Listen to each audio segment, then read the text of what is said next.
उठाकर, thank you Jesus. आज तेरा वचन मैं सुनूं और 100 गुना फलों को लेके आऊं।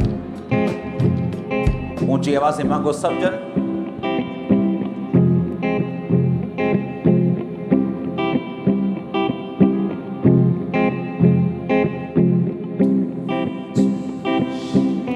मसीह के सामर्थी नाम में हम मांगते हैं। निर्गमन 12 उसकी 1 से लेके 30 आयत तक आप घर में जाके पढ़ेंगे। मैं 5 आयत से उसे पढ़ूंगा। तुम्हारा मेमना निर्दोष और 1 वर्ष का नर हो, उसे चाहे भेड़ों में से लेना चाहे बकरियों में से, और इस महीने के 14वें दिन तक उसे रख छोड़ना। उस दिन गोधूली के समय इजराइल की सारी मंडली के लोग उसे बलि करें।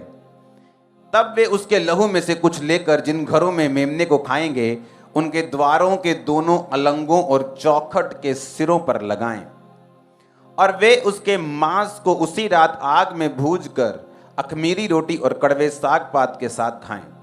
उसे सिर पैर आंतड़ियों समेत आग में भूनकर खाएं, कच्चा या जल में पकाकर कुछ ना खाएं। उसे सवेरे तक ना रहने दें, यदि कुछ बच भी जाए तो उसे आग में जला दें। उसके खाने की ये विधि है, कमर बांधे, पांव में जूती पहने, हाथ में लाठी लिए हुए उसे फुर्ती से खाना, वह तो यहोवा का पर्व होगा। इसकी 46 आयत को फिर मैं पढ़ूंगा। उसका खाना एक ही घर में हो, अर्थात तुम उसके मांस में से कुछ भी घर के बाहर ना ले जाना, और बलि पशु की कोई भी हड्डी ना तोड़ना। अपने हाथों को उठा, खुदाबंद से बात करो। परमेश्वर तेरा वचन मेरी जिंदगी में 100 गुना फलों को लेके आए। मांगो ऊंची आवाज में। प्रभु यीशु मसीह के सामर्थी नाम में हम मांगते हैं। लास्ट वीक है ये डिलीवरेंस का, और ये वर्ड अगर आपने सुना आप सेम नहीं होंगे। जस्ट अब ध्यान से सुनना।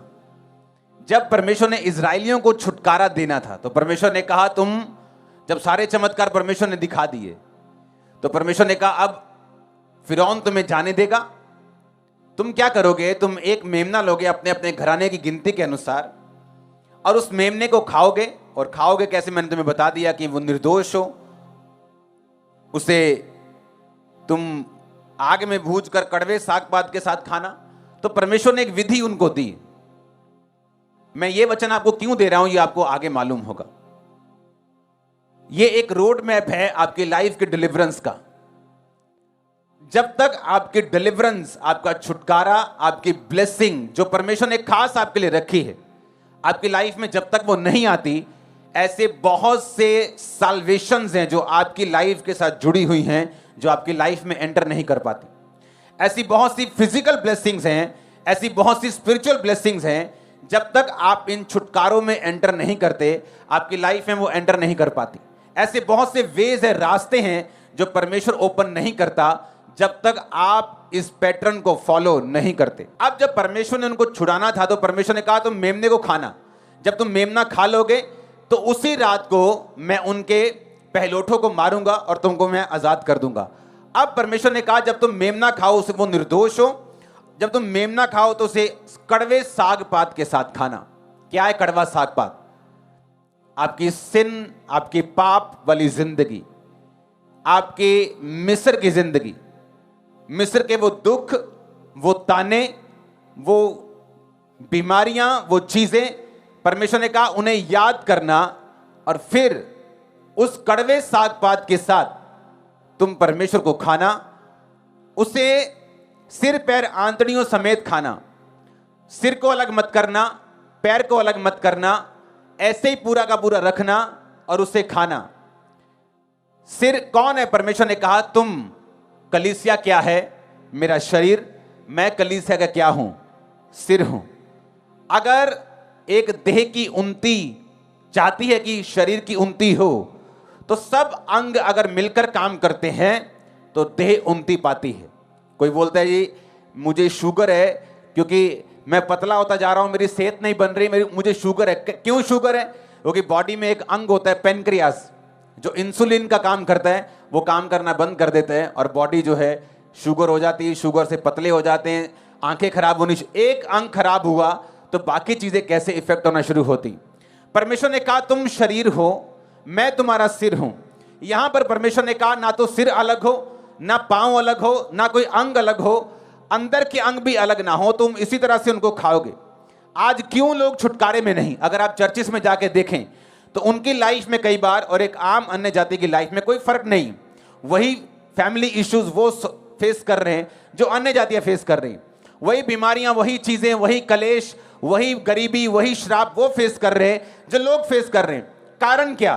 कारण यह है कि परमेश्वर ने आपको छुटकारा देने का एक तरीका बाइबल में बताया है, और इसीलिए परमेश्वर ने आपको पवित्र आत्मा दी है, इसलिए परमेश्वर ने आपको पवित्र आत्मा से भरे हुए लोग दिए हैं, आपको जीवित चर्चिस दी हैं जो आपको उन आत्मिक तरीकों के बारे में बताती हैं कि किस तरह से आपने उस छुटकारे को लेना है जिसके लिए परमेश्वर ने आपको अपने पास बुलाया। उसने आपको बंधन में रहने के लिए नहीं बुलाया, उसने आपको गरीब रहने के लिए नहीं बुलाया, बीमार रहने के लिए नहीं बुलाया, लेकिन हर एक आशीष को लेने का बाइबल में एक तरीका है। अब कलीसिया में अगर आप यहां बैठे क्योंकि आपकी जेठानी पीछे बैठी और आप यहां इसलिए हैं क्योंकि आप पीछे नहीं बैठना चाहते, तो इसका मतलब यह है आप प्रभु भोज को सही रीति के साथ अपनी जिंदगी में ले नहीं रहे। मैंने चर्चिस फॉरेन में देखी, 40 लोग हैं चर्च में और 4 पार्ट में चर्च बटी हुई, 40 लोगों में 4 धड़े।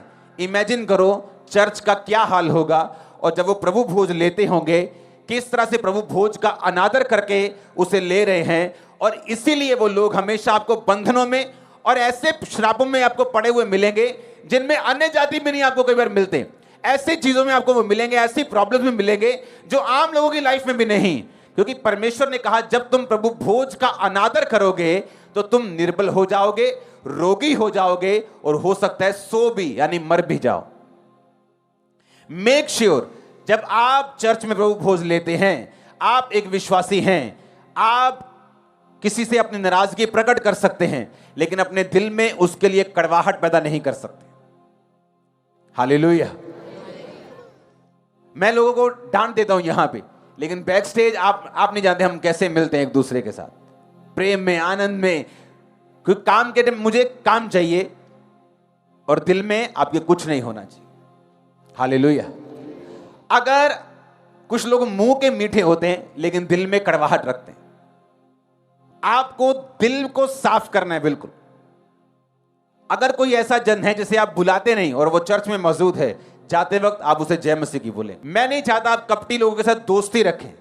ऐसे लोग जो आपकी लाइफ में माइनस करते हैं, आप उनको अपनी लाइफ में दोबारा लेके आए, मैं ये नहीं कह रहा हूं, लेकिन आपका हार्ट, आपकी स्पिरिट बिल्कुल साफ और क्लियर होनी चाहिए अगर आप ये चाहते हैं प्रभु भोज को आप सही रीति के साथ लें। क्योंकि जैसे ही उन्होंने सही रीति के साथ प्रभु भोज लिया कि सवेर तक कुछ रहने नहीं देना, जो बच जाए आग में जलाना, कमर बांधे हुए। कौन सी कमर? बुद्धि की कमर। हमारी कमर क्या है मसीह में? हमारी बुद्धि। सच्चाई से अपनी कमर कस के, उसने कहा कमर को बांधे हुए, यानी जो वर्ड है, जो वचन है आपके दिमाग में होना चाहिए। कहां होना चाहिए? बोलो अपने पड़ोसी से, कहां होना चाहिए? कहां होना चाहिए? और दिमाग में कैसे होगा? जब हम इसे पढ़ेंगे। दिमाग में वचन कभी नहीं आ सकता जब तक आप इसे, ये सारा एक मैनुअल है, एक तरीका है। आप पिक्चर्स में देखते ना कि एक नक्शा है जी, नक्शे के हिसाब से चलेंगे तो बहुत बड़ा खजाना हमें मिलेगा। और वो नक्शा बड़ा मुश्किल होता है, और नक्शे में कहां जाना है, क्या करना है, उसमें बड़े भेद होते हैं, और जब वो भेद पार किए जाते हैं तो खजाना उनको मिलता है। उसी तरह से परमेश्वर ने आपको छुटकारे के लिए एक नक्शा दिया है, और नक्शा यह है कि अपने गुनाहों को, अपने पास को भूलना नहीं, कि जिसे परमेश्वर ने किस तरह से आपको आपके दुखी जीवन से, शैतान के बंधन से, दुष्ट आत्माओं के चक्रों से आपको निकाला। उसके ग्रेटिट्यूड में, उसके थैंक्स गिविंग में आप प्रभु भोज को खाएंगे अपने पास को याद करते हुए कि मैं क्या था और क्या बन गया हूं, और सिर पैर आंतड़ियों समेत, यानी मैं यूनिटी में से खाऊंगा। मेरे पड़ोसी से नाराज रह के, उसके खिलाफ बोल के, उसके खिलाफ प्लानिंग और प्लॉटिंग करके फिर मैं प्रभु भोज को नहीं खा रहा हूं, जस्ट एक रोटी को खा रहा हूं। फिर वो हेवनली नहीं, फिर वो धरती की है। आप धरती की रोटी खाएंगे, वो धरती की चीज आपको देगी 2 दिन के लिए, 1 दिन के लिए, उसके बाद फिर आपको उसकी जरूरत पड़ेगी, आप हेवन की रोटी खाएंगे, आप सदा बने रहेंगे। आमीन।